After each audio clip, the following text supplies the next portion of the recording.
Olá, ancestrais, tudo bom com vocês? Eu sou Rodrigo Otafim e seja bem-vindo ao canal Ancestral. Hoje eu vou falar para vocês uma aula básica sobre os povos gregos. Durante a Idade do Bronze, duas civilizações importantes surgiram na Grécia Antiga, os minoanos e mais tarde os micênicos ou os micênios. Esses povos antigos estavam entre as primeiras das chamadas altas culturas da Europa antiga. Eles se comunicavam com um sistema de escritas sofisticadas, pintavam afrescos elaborados e, no caso dos micênicos, eles construíam fortificações tão grandes que os gregos posteriores acreditavam que essas fortificações tinham sido criadas pelos gigantes ou os titãs. A descoberta dessas duas civilizações, minoica e a micênica, na ilha de Creta e na Grécia continental, no final dos anos de 1800, deu a origem à arqueologia moderna e se abriu uma janela direta para a Idade do Bronze europeia. Esse período da história ele tinha sido vislumbrado anteriormente apenas através dos épicos de Homero, a Ilíada e da Odisseia. Bom, se você gostou, então acompanha comigo. Bom, pessoal, lembrando, antes de começar aqui, se você puder deixar o seu like e compartilhar este vídeo para um amigo, eu agradeço bastante, tá bom? Bom, falando para vocês então, a civilização minoica, ela floresceu em Creta, começando no terceiro milênio antes da Era Comum, antes de Cristo. Eles foram artisticamente avançados e tecnologicamente também. Os minoanos também foram os primeiros alfabetizados da Europa. A civilização micênica ela se desenvolveu na Grécia continental no segundo milênio antes de Cristo. Compartilhou de muitas características culturais com os minoanos. Eles usaram a escrita linear B, vou pôr aqui a imagem para vocês verem, e uma forma inicial do grego, que a gente conhece como grego. Agora falando para vocês sobre a origem desses povos, tanto o minoico como o micênico. A história deles se diz que é um pouco mítica, porque intriga muitos arqueólogos há mais de 100 anos. E é amplamente aceito que eles derivaram de diferentes populações ancestrais. Uma nova análise de DNA minoica e micênica bem preservados agora fornece uma resposta e uma percepção sobre isso. Então, combinando para vocês essa origem mítica dos gregos. Testes recentes, eu vou pôr aqui para vocês o link da revista Science, onde tem todo o detalhe, está em inglês, mas você pode usar depois o Google Tradutor, tá? Então, nesses testes feitos com DNA antigo, dos antigos micênicos e dos minoanos, sugerem que os gregos atuais são, de fato, descendentes dos micênicos, com uma pequena proporção do DNA de migrações posteriores da Grécia. E os próprios micênicos eles eram intimamente relacionados com os primeiros minoicos. E esse estudo ele revela que uma grande civilização floresceu na ilha de Creta a partir do ano 2600 a.C. até 1400 a.C. E foi daí que, nesse período, que foi nomeado em homenagem ao mítico rei Minos. E ambas as culturas também herdaram DNA de pessoas do Cáucaso Oriental, próximo ao atual Irã, sugerindo aí uma migração precoce dessas pessoas do leste para depois ser os primeiros fazendeiros que se estabeleceram no que era a Grécia, mas antes do que os próprios micênicos se separaram, por exemplo, dos minoanos. E os micênicos eles tinham uma diferença importante. Eles tinham algum traço de DNA entre 4 a 16% de ancestrais do norte, que vieram da Europa Oriental ou da Sibéria. Olha que interessante, Não surpreendentemente, os minoanos e os micênicos eles eram parecidos, ambos carregando genes com cabelos e olhos castanhos. Os artistas de ambas as culturas os pintavam as pessoas com cabelos e olhos escuros nos seus afrescos, em cerâmicas, onde eles se assemelhavam, embora as duas culturas falassem e descrevessem em línguas diferentes. Os micênicos eram mais militaristas, enquanto com uma arte mais repleta de lanças e imagens de guerras, de lutas de batalha, enquanto a arte minoica mostrava poucos sinais de guerra né, como diz esse especialista. E como a escrita minoica ela usava hieróglifos, né, alguns arqueólogos pensavam, né, que eles eram, de certa forma, parte egípcios, o que acabou sendo falso. Bom, agora que falei para vocês dos minoicos e dos micênicos, vamos falar para vocês dos povos pré-helênicos. Desde o período neolítico, né, que se tem a notícia da presença do homem na Península Balcânica, os pelasgos, né, foram os primeiros habitantes, possivelmente de origem mediterrânea também. Os cretenses, porém, foram os mais importantes como civilização, predominando, né, ali em toda a região do Egeu. Tanto os pelasgos como os cretenses geralmente são considerados como povos anteriores aos gregos, né, considerados aí os povos pré-helênicos. A história egeana, por exemplo, teve as suas origens na ilha de Creta, irradiando-se daí para a Grécia continental e também para a Ásia Menor. Cerca de 1800 a.C., Knossos e Faístos, na ilha de Creta, atingiram o seu apogeu. O palácio de Knossos foi destruído entre 100 e 200 anos mais tarde, né, formou-se uma nova dinastia, a qual se deve a diversas transformações, inclusive do tipo da escrita. Os cretenses, por exemplo, experimentaram outro período de apogeu, cerca de 50 anos mais tarde, quando atingiram a Ásia Menor, reconstruindo Troia, por exemplo, e a Grécia continental, construindo aí Tirinto e Micenas. Os chamados povos do mar, né, surgiram pelos fins do século XV a.C., e por certo, né, eles foram os predecessores dos povos gregos. Eram os aqueus, que eram povos de origem indo-europeia, né, que formavam os povos do mar. E da miscigenação, né, entre os cretenses e os aqueus, originaram-se aí a civilização micênica, ok? 200 anos mais tarde, os dórios, os jônicos e os eólios, outros povos helênicos, né, transferiram-se para a Grécia. Os invasores venceram os aqueus e substituíram as cidades pelas suas. Tais cidades transformaram-se nas grandes representações da Grécia Antiga. Por exemplo, Atenas, Tebas, não a Tebas do Egito, mas Tebas da Grécia, né? Esparta, né? E muitas outras cidades. Os tempos, por exemplo, pré-helênicos, na época do Neolítico, a Grécia ela passou por várias ondas, né, de povoamentos.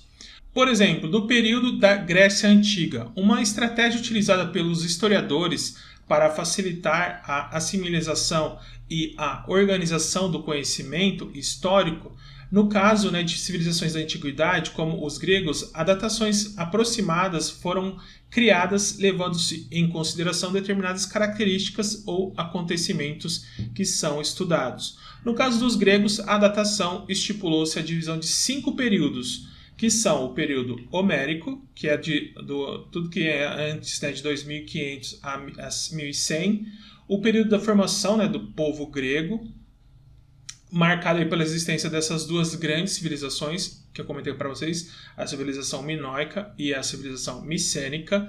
Depois, o período homérico, que é de 1100 a 800 a.C., que é o mundo grego, né, vamos por assim, que passa por uma grande ruralização com a invasão dórica, e existe pouquíssimos registros, né, sobre essa fase.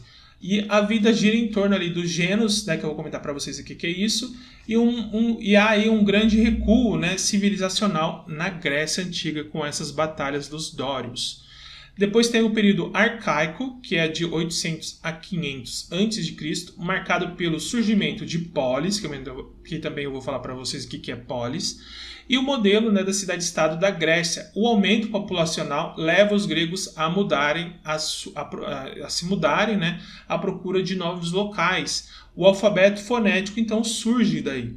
E o período clássico, que é de 500 a 338 a.C., que é o período de maior desenvolvimento dos gregos, marcado pelo florescimento da sua cultura grega, como a filosofia, e esse período presenciou a rivalidade entre duas grandes cidades-estados gregas, Atenas e Esparta. E esse período depois disso, né, é o período helenístico, que é de 338 a 136 antes de Cristo, que é onde a Grécia, né, ela é conquistada pela Macedônia, do famoso Alexandre o Grande, eu vou falar para aqui também um pouquinho, iniciando-se aí essa fase da difusão da cultura grega, né, para o Oriente. E o seu fim ocorreu quando a Grécia se converteu-se aí em um protetorado, né, dos romanos. Bom, eu comentei para vocês, né, eu vou falar um pouquinho do conceito de polis do grego, né? A Grécia Antiga ela tinha como grande característica a polis, né, que era basicamente o seu modelo de cidade-estado. Essa estrutura de comunidade ela foi surgindo de uma maneira gradual na Grécia ao longo dos períodos homéricos e arcaico. E, portanto, né, não se estabeleceu de uma hora para outra, mas foi um resultado aí de um processo lento que se deu à medida, né, que o modo de vida do povo grego, né, tornava-se mais sofisticado. Vou falar para vocês então dos gênos, né? As comunidades anteriores, como aconteceu, né, com a destruição dos micênicos pelos dórios, houve um grande recuo civilizacional que aconteceu na Grécia Antiga por conta dessas batalhas, porque os micênicos, né, eram povos sofisticados ali, tinham uma cultura elevada, e veio um povo mais militarizado, né, que é contra a ciência, vamos pôr assim, era contra a vacina, naquela época isso aqui não tinha, né, só para vocês entenderem aí o critério. Então se tem um recuo ali do conhecimento, né, porque antes era um povo mais voltado para o conhecimento, né, para a ciência, e veio um povo mais voltado para militarismo, para armas, né. Então a gente vê que sempre se repete essas coisas nos dias atuais, né. E as comunidades que ali existiram, elas, com esse decaimento da cultura, elas se ruralizaram, né? Deixaram um pouco a parte ali que elas tinham do conhecimento e foram trabalhar no braçal. E esse modo de vida tornou-se ainda mais arcaico, né? E a escrita ela foi temporariamente esquecida. E as grandes cidades, como Micenas, deram a origem aos gênos, tá? Para vocês entenderem o conceito dos gênos, era uma pequena comunidade agrícola no qual seus habitantes possuíam laços de consanguinidade e acreditavam que descia de um herdeiro mítico em comum. Essa comunidade ela era governada por um patriarca chamado de Pater, e os membros mais próximos dele formavam a aristocracia do local. Comentando para vocês sobre Esparta e Atenas. Entre todas as polis gregas, Atenas e Esparta foram as maiores, sem dúvida, pois acumularam grande poderio, né, econômico, militar e político, e no auge dessas duas cidades ocorreu durante o período clássico. E a história grega ela é marcada pela rivalidade entre elas, e que além disso, né, possuiu dois modelos de polis absolutamente distintos um do outro. E esse modelo clássico pelo qual conhecemos Atenas, né, ele se desenvolveu a partir do final do sexto século a.C. E no caso dessa cidade, esse modelo desenvolveu-se por conta das tensões sociais e que demandavam ali, né, um sistema menos aristocrático, e o desenvolvimento ateniense proporcionado pelo crescimento comercial gerou riquezas, mas também acentuou diferenças sociais. E essas diferenças geraram tensões amenizadas ali por meio de uma reforma que era conhecida como Reforma de Solon, né, que é o governante da cidade, né, no começo do século VI a.C., ele decretou o fim da escravidão por dívidas e dividiu a cidade em 4 grupos, baseados em sua renda, e permitiu que os grupos permitiu, né, que eles participassem da famosa Assembleia grega, né, ou seja, na tomada da decisão da administração ateniense. Mas, né, entretanto, esse grupo de mais baixo poder aquisitivo ali, desses 4 na pirâmide social, vamos pôr assim, eles não poderiam participar de outras instituições mais importantes do que a Assembleia, como, por exemplo, a Bulé. E o sistema de Solon ele não garantiu muitas mudanças para os pobres, mas permitia a ascensão de uma classe de novos ricos, que não tinha voz no processo político de Atenas porque não descendiam de uma famílias aristocratas, né? E agora com isso, né, falando de Atenas e Esparta, o que acontece, né? O enfraquecimento da Grécia Antiga. O período clássico é entendido como o auge, né, da Grécia Antiga por conta do grande desenvolvimento, né, intelectual e econômico que aconteceu naquele período. No entanto, né, ele também marcou o início da decadência grega. E isso está relacionado com uma série de guerras que aconteceram entre os séculos 6 a 4 a.C. Os dois grandes conflitos que abalaram a Grécia foram as duas guerras médicas e a Guerra de Peloponeso. A primeira foi um conflito de persas contra os gregos, em que estes se defenderam da tentativa de expansão persa, enquanto a segunda foi um conflito causado pelas rivalidades regionais entre Atenas e Esparta. As guerras médicas aconteceram em dois momentos distintos, no qual os persas, né, liderados ali por Dário o Grande, né, e o outro em que ela é liderada também por Xerxes. Tem até filme aí que eu vou pôr aqui, ver se eu acho aqui para colocar para vocês verem a referência. Por exemplo, o caso, né, dos 300 lá, dos espartas, fala sobre essas guerras. E nos dois casos, né, os persas, eles tentaram expandir o seu império para a Grécia continental, porém eles foram derrotados nessas duas guerras. E na batalha, por exemplo, de Maratona, que ocorreu no 490 a.C., Dário ele foi derrotado e Xerxes foi derrotado na batalha de Plateia do ano de 479. E desse conflito, a cidade, né, de Atenas saiu fortalecida. Administrada por Péricles, Atenas passou por um desenvolvimento cultural muito importante. E politicamente a cidade tinha ganhado uma projeção por sua liderança, né, na Liga de Delos, por exemplo. E com essa organização adquirindo muita notoriedade, Esparta, temendo esse crescimento, resolveu lançar-se em uma guerra contra ela.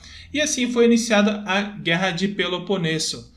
Conflito que se estendeu por três fases. A primeira fase em 431, a segunda fase em 415 e a terceira fase em 412 a.C. E Atenas saiu derrotada desse conflito e Esparta elevou-se como uma cidade dominante da Grécia. Entretanto, um século de guerras, né, provocou a decadência grega, que trouxe, né, muita destruição, mortes e problemas econômicos. E a partir de 371 a.C., né, Esparta ela foi substituída por Tebas como a maior potência grega. O enfraquecimento dos gregos permitiu que os macedônios, um povo vizinho, um povo influenciado também pela cultura grega, mas não reconhecido como gregos, ganhasse força e conquistasse toda a Grécia no ano de 338 a.C. Os macedônios eram liderados por Filipe II, mas 2 anos depois esse rei faleceu, sendo sucedido por seu filho Alexandre. Alexandre realizou grandes feitos à frente dos macedônios. Em 13 anos de reinado, ele expandiu seu império por regiões muito vastas. Vou pôr aqui o mapa da conquista, né, que alcançava ali os locais como Egito, a Pérsia, e após a sua morte, o Império Macedônio foi dividido em 3 partes. E tempos depois, né, em 136 a.C., a região da Grécia foi assimilada pelos romanos. É um fato curioso, depois se vocês pesquisarem, não vou falar aqui, né? Mas é atribuído a Alexandre que ele também tem uma descendência, né, por parte da sua mãe, de deuses gregos também, tá? Eu vou pôr aqui depois uma referência para vocês verem, né? Mas ele também tem vamos pôr assim, um nascimento meio mítico, né? E falando da escrita grega, né? A escrita grega, como eu disse para vocês, ela tinha ali, né, as suas formas, começando lá dos micênicos, dos minoicos, formas de linear, né? Vou pôr aqui a escrita para vocês verem como que era.